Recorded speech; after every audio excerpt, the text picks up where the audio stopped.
Leeds United are still looking for big targets all across the pitch just to strengthen the squad ahead of the Championship season. And let's be honest, depth at centre-back could be essential. We went on an incredible run last season with Rodon and Ampadu at centre-back, but if either of those would have gotten injuries or Ampadu would have been needed in midfield, things could have unravelled a bit, and we need some guaranteed quality now. Cresswell's gone, Cooper's probably gone too.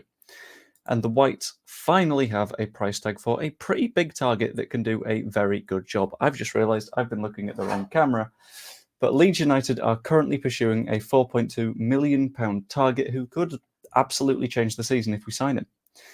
Hi, welcome to the channel. I've not had my ADHD meds today, my hair isn't behaving, and this is not the best time to record a video, but here we are. So, today we'll be discussing exactly who the target is, what his experience has been so far in the world of football, if he's really worth that much, and ultimately, if it's going to get done. So, first up, who exactly is the target? It's Jordan Torunariga, who is currently at Ghent. He is a centre-back who's fairly good at what he does, is the nicest way that I can put it, but I'll get into that in a little bit more detail later on. He's got German-Nigerian dual nationality, with the latter of those sort of wanting him for the national team at the minute. Odds are he's not going to get in with Germany, but Nigeria are sort of trying to push to get him to hop on board with their project because they're also trying to grow in the world of football right now. He's got excellent numbers for tackles and interceptions, which means that he's really good at stealing the ball, and he also tends to progress the ball really well too. 5 progressive passes per 90, and he's in the top, I think, 5% of centre-backs for progressive carries, which makes him absolutely key for getting the ball up the pitch from the defence, not only quickly, but effectively. In addition to that, he'll be 27 at the time of any move, so he does have plenty of experience that he will be bringing with him into the next season. And on that, we need to talk about his experience so far, because he's not the youngest centre-back target or the youngest target that Leeds are going to go for, so if there's experience, we need to discuss it. And he's had 73 appearances in the Bundesliga to date. He came through the academy at Hertha Berlin, but didn't quite break through and make himself the number one choice, so he decided, you know what, I'm going to sort of find myself an opportunity, and ended up moving himself to Ghent in Belgium in 2022. I think it looks like it was a January move because he played plenty for Hertha Berlin and Ghent that season, so that's the vibe I'm getting from it. And he fairly quickly became the first choice and has basically sort of stamped his authority on that. He's got 20 plus appearances in the past 2 seasons.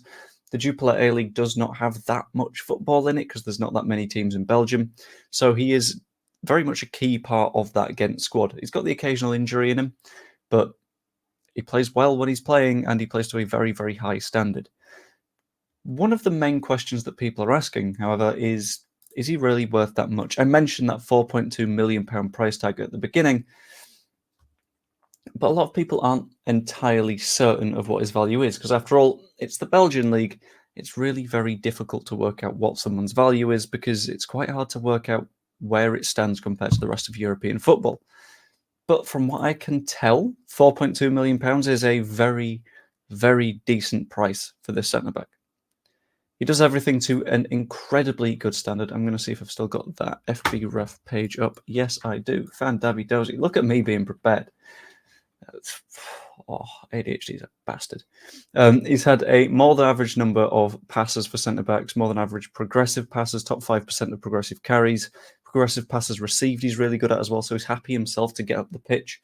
Top 2% of tacklers, top 9% of interceptions, very decent blocks, and he's someone that isn't just going to whack it clear.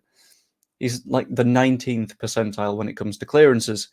So he's someone that's happy to sort of play his way up the pitch rather than just whack it long and hope that someone picks up the ball, which is really good for a centre-back in our system, because that's what we need to happen. We need to gradually work our way up the pitch and create an opportunity that way rather than just hoof it and hope that someone gets on the end of it. Slight issue being that he likely lands at Leeds United as a backup centre-back, but he is left-footed, which makes things a little bit tough because at left centre-back we also have Struijk and we have Vuba. So if he can play on the right-hand side, that would be very beneficial. But if he can't, then things get a little bit complicated over on the left. There is one thing that complicates things, though, and that comes under the will it get done category.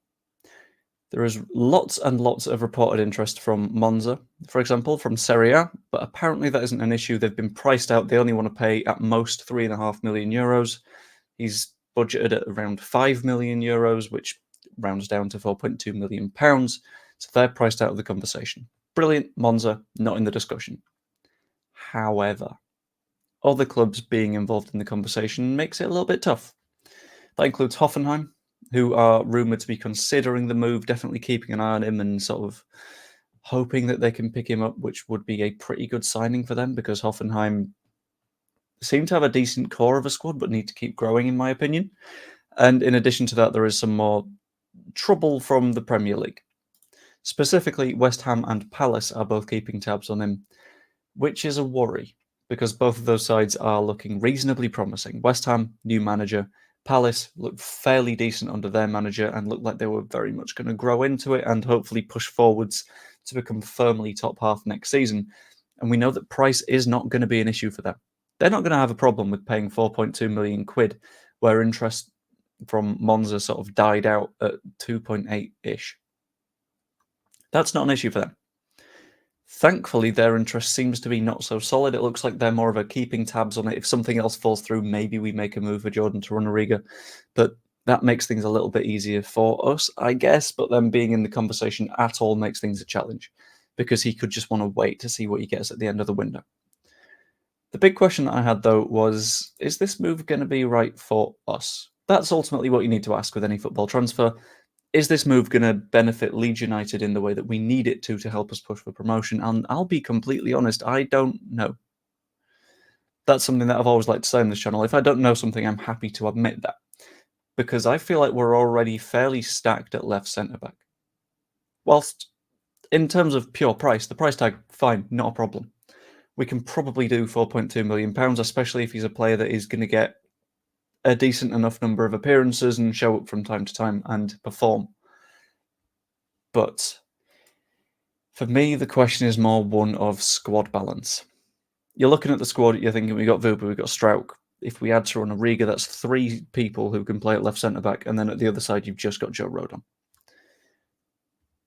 We like having left-footed centre-backs in that left centre-back role and right-footed in the right-sided role, so maybe if we play it as a 3-back, it works.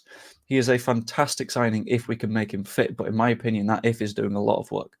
If this is something that we're looking at to say, if Max Vuba does decide to pull that cheeky little backstab at the last minute again and leave on the final days, then we sign Torunariga to fill that gap. Fantastic, not a problem.